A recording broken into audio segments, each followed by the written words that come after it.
"Move it, old man.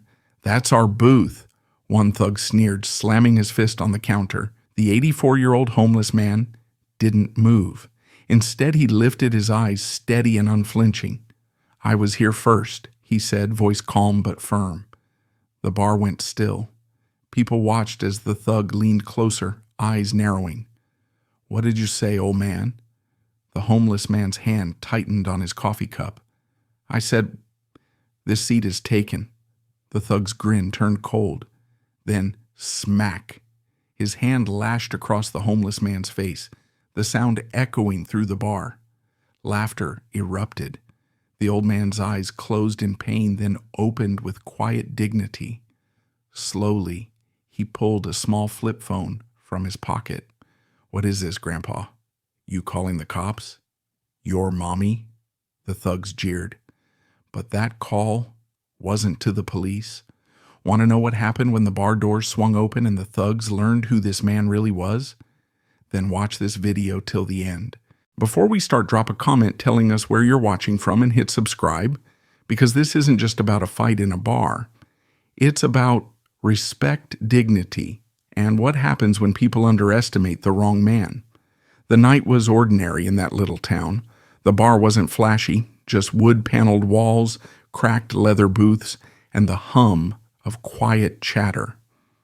Most folks came there after long shifts to eat meatloaf, sip a beer, and watch the old jukebox in the corner flicker. Nothing ever happened there until that night.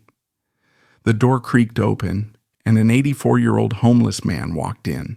His jacket was worn thin, his silver beard rough and wiry, his eyes tired yet strangely steady.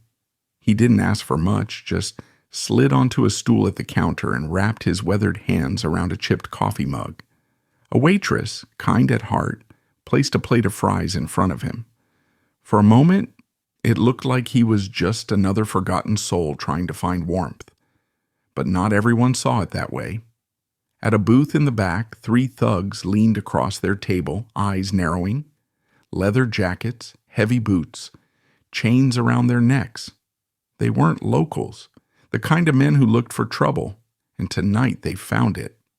"Move it, old man, that's our booth," one barked, slamming his fist down on the counter as they closed in. The bar grew still, conversations dying mid-sentence. All eyes turned toward the homeless man. He didn't move. He didn't even flinch. Instead, he slowly lifted his gaze from the coffee, eyes calm, unyielding. His voice was soft, but there was steel in it. "I was here first." The room froze. Nobody in town ever talked back to men like that. The lead thug leaned in closer, his breath sharp with liquor. "What'd you say, old man?" The homeless man's hand tightened around his cup. He didn't break eye contact. "I said, this seat is taken." For a moment, silence hung thick in the air. Then the thug's grin spread wide. With a sudden snap, his hand whipped across the homeless man's face. Smack! The sound rang through the bar like a gunshot. Gasps filled the room. A woman at a booth covered her mouth. A man by the jukebox muttered under his breath. But nobody stood up. Nobody moved. The thugs laughed, the sound ugly and sharp, bouncing off the walls. The homeless man's head turned with the slap. His eyes closed, his jaw tightening. When he turned back, there was no rage in his face. No shouts, no threats. Just quiet dignity. The leader sneered again. "What's the matter, Grandpa? Gonna cry? Or maybe you'll call the cops."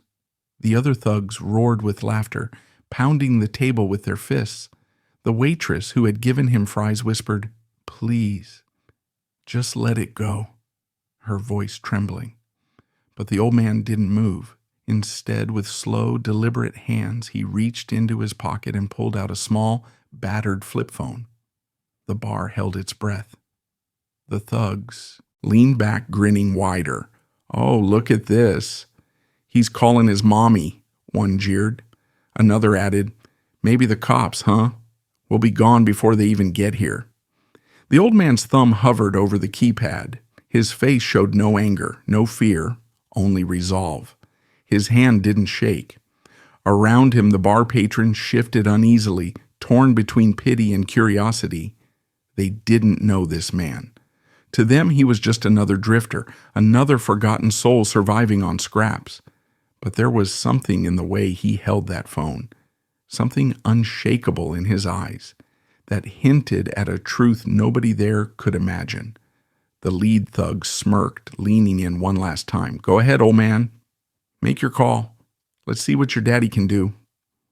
The homeless man pressed a button. The phone clicked, a faint tone ringing out. And in that moment, the entire bar had no idea. That call wasn't to the cops. It was something else entirely. If you believe no homeless man, no matter his past, should ever be treated this way, drop a comment saying, "Respect." The bar was silent except for the faint ring on the old man's phone. His thumb pressed firmly, no hesitation, no second thoughts. The thugs grinned, convinced it was all a bluff. "Yeah, call whoever you want, old man," the leader sneered. "Cops won't touch us. Whole town's scared of us." The others chuckled, raising their beer mugs in mock cheers. One even leaned closer, jeering, "Better make it quick before I knock that phone out of your hands." But the homeless man didn't look at them. His eyes were fixed forward, steady, as though he were staring through the walls of the bar, far beyond. Minutes crawled. The bar patrons shifted nervously, unsure what was happening. Then the front door swung open with a creak. 3 men stepped inside. They weren't dressed in uniforms, but there was no mistaking them. Broad shoulders, precise movements, scanning eyes that missed nothing. Their presence hit the room like a shockwave. Conversations died instantly. Even the jukebox humming in the background seemed to fade away. The leader of the thugs scoffed, trying to mask the sudden unease creeping into his gut. "Who the hell are you supposed to be? Friends of Grandpa?" One of the newcomers stepped forward. His gaze locked onto the old man first, and for the first time, a flicker of recognition softened his otherwise stone-hard face. He nodded once, like a soldier acknowledging his commanding officer. "Sir," he said quietly. The bar erupted in whispers. "Sir? Who in their right mind would call a ragged, homeless man, sir?" The old man nodded back, slow and deliberate. Then finally he spoke, his voice steady, carrying authority the way only years of command could. "Stand down. Don't escalate unless I say." The thugs blinked in disbelief. "Wait, what?" the leader said, his grin faltering. "Who the hell do you think you are?" One of the Marines turned his cold eyes on him. "You just slapped a man who carried more honor in his little finger than you'll have in your entire life." The thug laughed nervously. "Oh, please. He's just some bum living off scraps." The Marine's jaw tightened. "That bum," he said, his voice sharp enough to cut glass, "was once a general." Our general gasps rippled through the room. A glass slipped from someone's hand and shattered on the floor. The thugs froze, their bravado shrinking in the face of something they couldn't understand. The old man finally pushed himself up from his stool. His movements were slow, but not weak. His posture changed, straightened, sharpened. For a moment, every person in that bar saw not a homeless drifter, but a man who had once stood on battlefields, commanded warriors, and carried the weight of lives in his decisions. The leader stammered, his earlier confidence gone. This is a joke, right? Just some story?" But the Marine reached into his jacket and pulled out a small weathered photograph. He held it up for everyone to see. It was black and white, edges frayed from years of being folded and carried. The image showed a younger version of the homeless man, in uniform, standing tall among a squad of soldiers, ribbons glinting on his chest, eyes fierce with determination. "This man," the Marine said firmly, "led missions most of you wouldn't survive a single second of. He carried us through hell. He earned the respect of nations." The room was silent, thick with tension. The waitress who had offered the old man fries wiped a tear from her cheek. The patrons who had once looked away now looked with awe. The thugs, however, shifted uneasily. Their swagger was gone. The leader muttered, "So what?" That was then. Now he's just a washed-up old man. The Marine's lips curled into a grim smile. You think age erases what he's capable of? You think honor disappears with time? Another Marine stepped forward. You should be on your knees begging forgiveness, because if he gave the word, we'd bury this place in silence before anyone outside knew what happened. The thugs paled. For the first time, fear flickered in their eyes. Their hands twitched, gripping the edge of the booth like anchors in a storm. The old man raised his hand, stopping the Marines from going further. His voice was calm, but carried iron. Enough. The room obeyed instantly. Even the thugs stopped moving.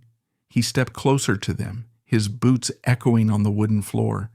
His face was worn, his clothes ragged, but his eyes burned with something ageless. He leaned in just enough that only they could hear. I've faced men who would have torn you apart without blinking. I've seen things you couldn't imagine in your worst nightmares. And you think a slap makes you powerful? The leader swallowed hard, sweat beading on his brow. His friends, once bold, looked at the floor. The old man straightened again, turning back to the Marines. His voice was firm, final. Tie them up. No more harm. They've already learned more tonight than they ever expected. The Marines obeyed, swift and precise. In moments, the three thugs were bound to their chairs, stripped of their arrogance, their faces pale with dread. The old man looked at them one last time. Youth is a gift. Don't waste it on cruelty. Then he turned, reclaiming his stool at the counter, lifting his coffee again like nothing had happened. The bar was silent.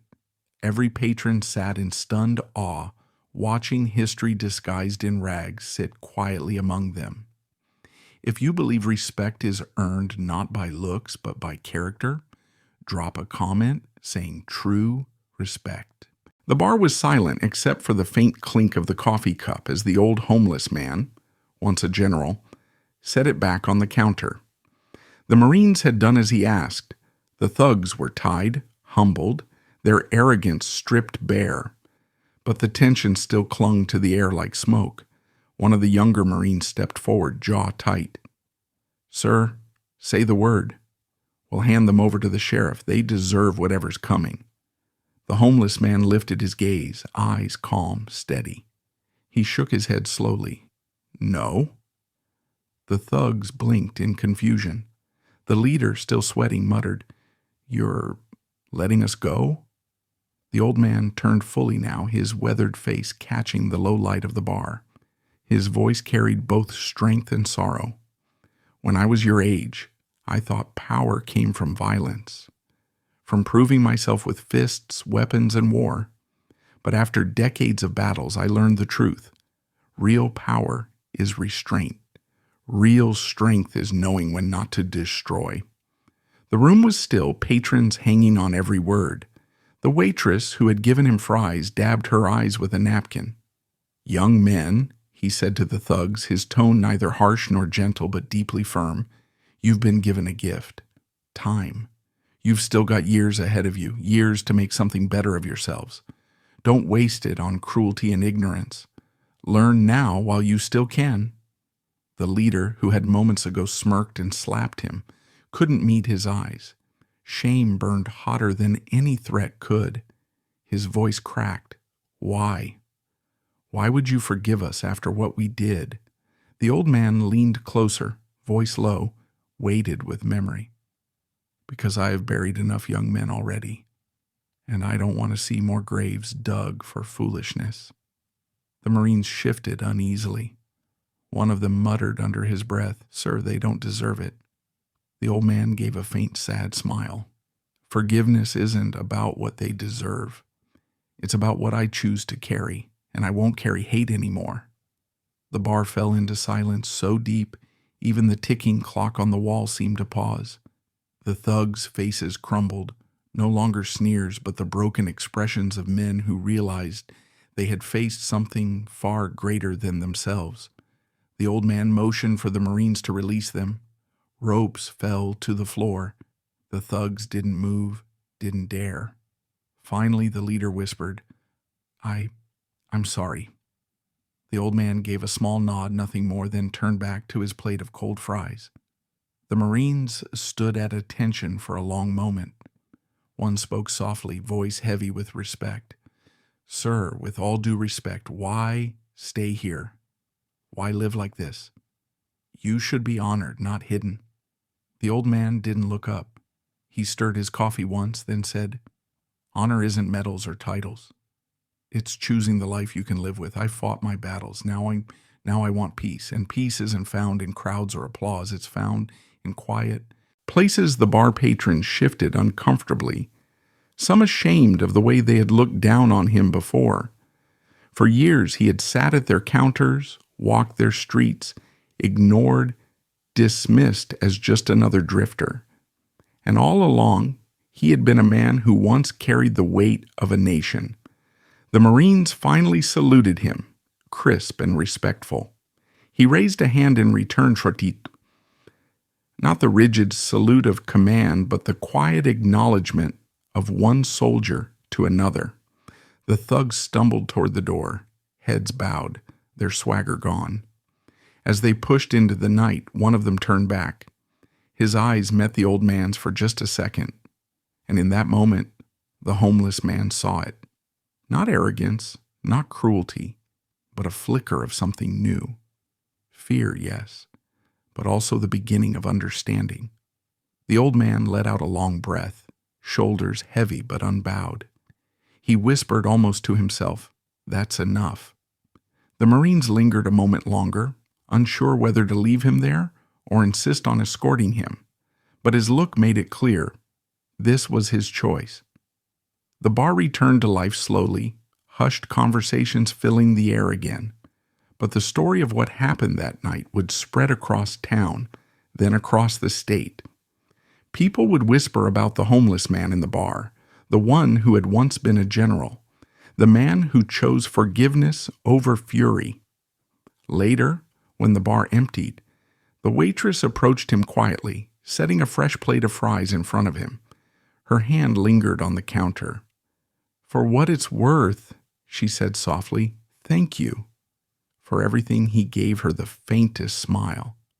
"Don't thank me. Just remember. Sometimes the people you dismiss are the ones who carried the world before you ever knew it."